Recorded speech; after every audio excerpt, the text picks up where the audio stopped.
I mean, like, what do I even say?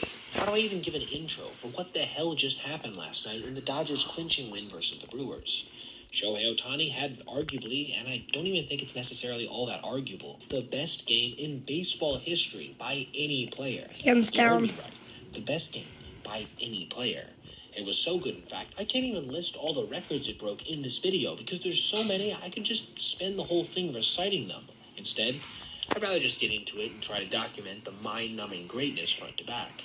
It was not a slow start either. The dude literally came out in the top of the first and struck out the side after a leadoff walk, throwing 2 triple-digit heaters and a ridiculous sweeper before hopping into the batter's box and immediately launching, and I do mean launching, a home run to right field. A blast that went 446 feet and left his bat at 116.5 miles per hour. This already would have been a great day for most players, and it was just the first inning.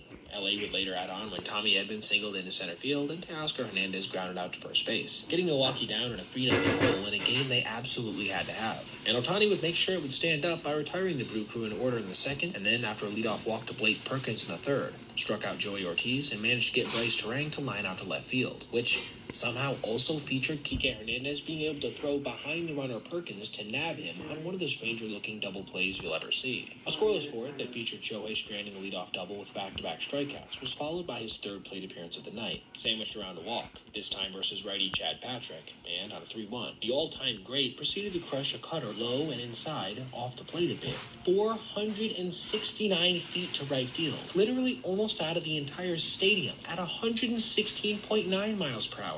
Per Sarah Lang, this was already the first game in MLB history where a player had hit 2 116-mile-per-hour home runs in the same contest, and we were only about halfway through it.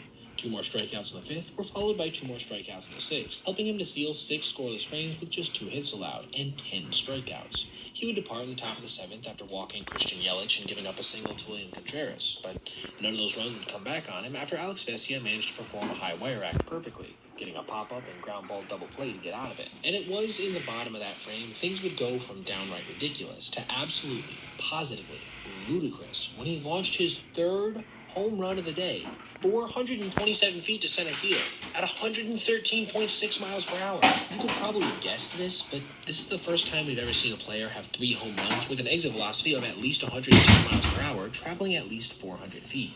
Remember, his shortest was 427. Does that cover it? Does that cover it, Bill? That Bryce Terang beat out, but this was the sum of their offense, which honestly was almost as historically bad as the Dodgers' pitching was good in this series.